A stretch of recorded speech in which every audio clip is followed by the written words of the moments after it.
Today we are back talking about one of my favorite topics for inducing depression. I just feel like being in a bad mood today, I guess. MMORPGs. I love the genre. I've been obsessed with them for over multiple decades now. And as you undoubtedly know, things are in pretty rough shape. Or to be precise, the prospect of new games in the genre, it's rather bleak. Now, it's true that many of the existing games are doing well.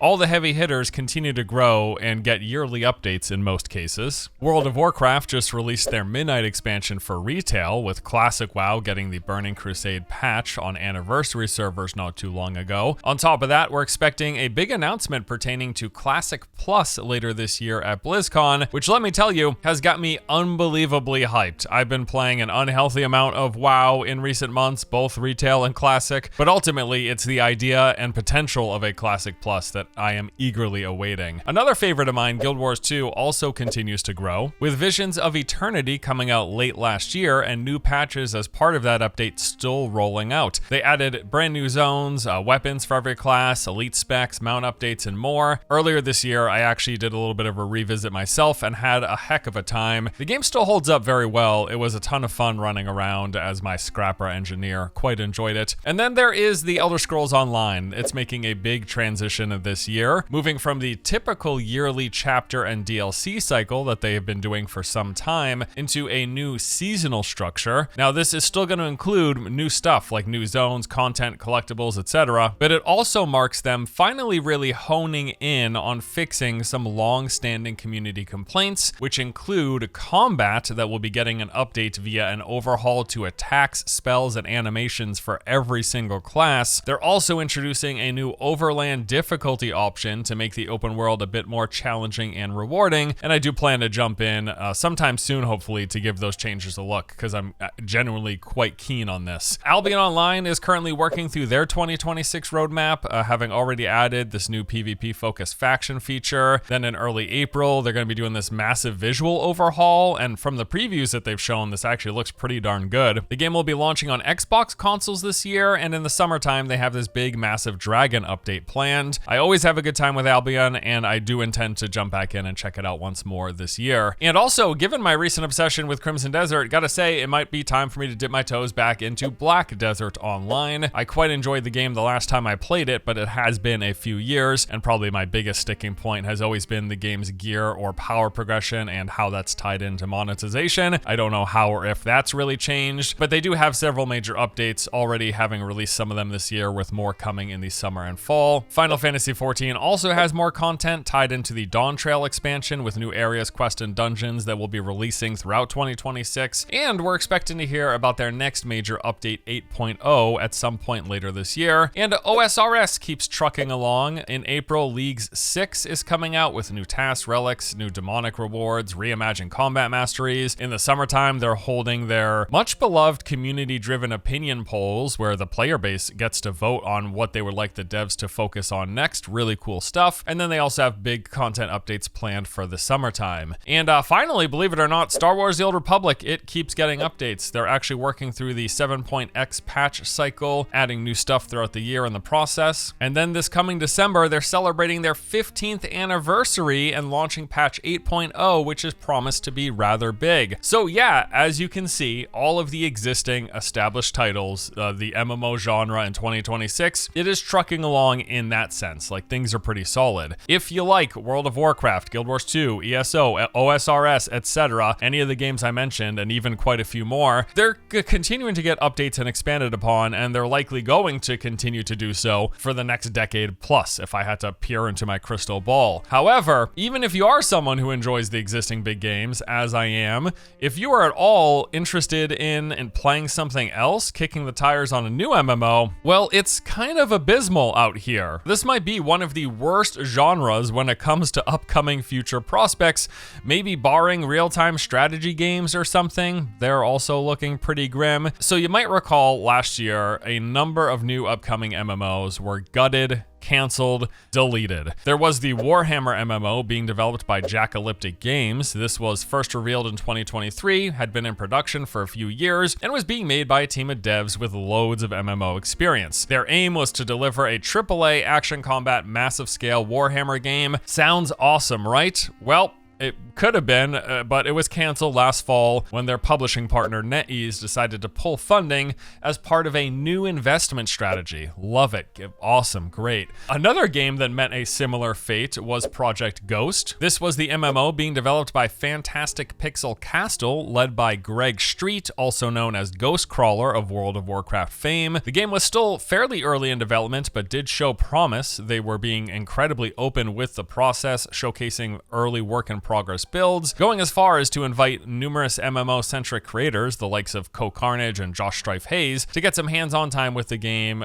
even though it still had most of its assets missing. They wanted people to get their hands on it and share their thoughts. While far from done, you could definitely see the making of a potentially good game there, but we will never know because last October, their partner NetEase pulled funding completely. Sounds familiar, right? Deja vu here. Following that, they did attempt to secure funding from elsewhere, but were unable to do so, and the studio closed as a result. Then we had the Lord of the Rings MMO that was being developed by Amazon Game Studios, or it was until last October when Amazon announced that they would be scaling back on their games division, intending to halt all MMO development, which also meant pulling the plug on New World. And lastly, the one that probably stings the most of all for me, Project Blackbird. This was an open world, third-person sci-fi looter shooter MMO that was in development from ESO creators ZeniMax Online Studios. This game had spent a whopping 7 years in development, was reportedly just a few more away from release, and had positive impressions from the various sources that had seen and played the game directly. Regardless,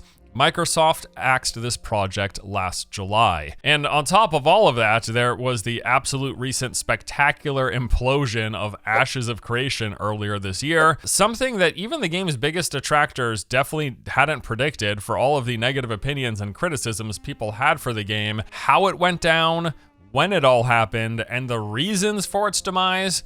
They weren't on my bingo card. Turns out this passion project that was fully self-funded to completion MMO did in fact have funding from outside sources, and those sources had a say and degree of control over the game. Then at some point in recent months, Intrepid's CEO was unhappy with some of the demands being ordered by the board of investors and decided it was best to quit in protest. After quitting, the board then fired the entire rest of the development team, and now nobody exists that's working on the game. There's also all these accusations of sabotage, blackmail, fraud attempts, threats of physical harm, and all sorts of crazy stuff, the facts of which we are likely years and many court cases away from knowing for certain. You know, I had my own concerns for this game, but ultimately, I was hoping for the best. I wanted them to finish the project, polish the rough edges, add more content, and deliver on their dream game. Now, none of that is ever going to happen. While the servers are still online, the game is as good as dead and has even been abandoned by its most passionate fans. So, while each individual game we just discussed here had a different set of unique circumstances, they do all share one thing in common as a primary factor for their demise, and that is money. The games were either costing too much money, not seen as worth the money, or predicted as unlikely to make enough money, and thus they were canceled or abandoned. We've talked about this in prior videos a few times, but the bottom line is MMOs cost way too much money to make, especially MMOs that are trying to be made here in the West. And unless they have some insane monetization plans, like many Eastern MMOs that we do still see coming out every year, most investors do not think it's worth the money. That's all it is. It's really that simple. I mean, why spend $100 to $300 million on an MMO that on average is going to take over 7 years to create, and then even if it does finish development, has the uphill battle of trying to satisfy the MMO player base? Dude, bro, I don't know. If I had $300 million lying around myself, I don't even think I would invest it in MMOs. And it's my favorite genre, like hands down. I want more good MMOs to be made. But no, I would probably throw $300 million like in the S&P 500 and just let it sit there. That seems like a way safer bet than tossing it into an MMO that is more than likely to fail, right? Like, so no, I get it. I do totally understand. And it seems pretty clear at this moment in time that any future MMOs are going to either have to be heavily monetized right out the gate to recoup their dev cost, and then of course make money beyond that, because that's the goal here. And this is going to be done with some combination of a box price, sub fee, cash shops, some of it, all of it, either way. Or they're going to have to cost just much less money to make in the first place so that it's less risky and investors are even willing to fund them. Because right now, that is one of the biggest hurdles in new MMOs being made. Nobody wants to fund them. Nobody wants to spend the hundreds of $1 million. That's the reason 4 of these MMOs, these were 4 MMOs, each one of them that I was genuinely looking forward to playing in the next 5-ish years, which was their projected release schedule or something, that all got canceled because people are like, I don't want to spend any more money in this. No, it's not worth it. Absolutely not. So, all right, how can they be made more affordably? How can they be made less risky? Well, for one, there could be less time spent in development because fewer years of dev time equals fewer years of costs. Or 2, these games could be made with fewer developers or more affordable ones, i.e. likely outside of the US where cost of living is high and salaries are high. Or the games could just be made on a smaller scale, which is sort of antithetical to what you think of when you hear MMO, massive multiplayer online game, but it could be one potential path forward. In a recent interview with WCCF Tech, both Jack Emmeret and Greg Street, who were founders of 2 of those 4 recently canceled MMOs, they were founders of those studios, Jack Emmeret, Jackalyptic Games, and Greg Street of Fantastic Pixel Castle, they both spoke on the kind of future potential of the genre, again, particularly Western MMOs. And the main thing that was highlighted by both of them was the idea of starting small and affordably and then growing over time, pointing to Warframe as one such example. Specifically, here's a quote from Emmeret. "It would be difficult for anybody to go to a Western publisher and ask for money to develop an MMORPG. The track record with Western publishers and MMOs is not very good for a lot of reasons. However, I think there's a lot of opportunity to launch a game that isn't necessarily an MMO at the start, but grows into something. A model like Warframe is a really good one. It is vastly bigger than it ever was when it first launched. That is a direction many games could go. A multiplayer story-based RPG could add an open world component throughout an update or expansion. Instead of a $100 million investment all up front, you're making a series of $20 million bets, so that at the end of 5 to 7 years, you have that big MMO, having paid for it and grown the community along the way. I would not be surprised to see someone bootstrap a very small product, get some initial success, and then continue to invest in it. Subnautica was like that too. I think that's where you're going to see the new MMOs. To MMO fans, I would say be patient. If you support a product and love it, just keep supporting it and it'll get there." It is a simple idea, and I think it makes sense. Of course, the biggest hurdle here is that smaller scale thing that you release going to be appealing enough to get enough people invested in the game and continuing to play it to fund those future expansions. And if you can do that, it's not a bad idea. I like Warframe as an example. Although Warframe is not exactly the sort of game, the sort of MMO I'm thinking of when we talk about this topic, it definitely has MMO elements that, yes, got added over time. They do have social hubs where you're gonna see a bunch of other players hanging around, and they do have multiple big open zones now where you will bump into random people out in the environment while you're questing, killing enemies, whatever. But again, it's not the exact kind of experience delivered in a World of Warcraft, a Guild Wars 2, or an ESO, and I wonder if this model of starting small and expanding over time could actually work with games like that. So let's say, could World of Warcraft have released with just the level 1 to 20 zones and content? Could they have started out letting players level up through Elwyn Forest, Tristfall, Durotar, Darkshore, Barrens, and Silverpine, running dungeons like the Dead Mines and Ragefire Chasm, maybe having access to Warsong Gulch, and then over time, over the period of the next couple years, having added the level 20 to 30 zones, and then 30 to 40, 40 to 50, and then finally 50 to 60. Could that have worked? Maybe, I don't know. I mean, it's possible, for sure. I will tell you this though, if our options are either A, we get a bunch of smaller scale MMOs, not as big as we might ultimately hope they would be, but still good games with fun gameplay loops in a smaller package that are then expanded over time, or B, the reality that we have right now where any Western MMOs that attempt to launch big are just getting canceled left and right, or they aren't getting funded in the first place, so we never hear about them. I will take option A, smaller MMOs that are expanded over time, versus none at all.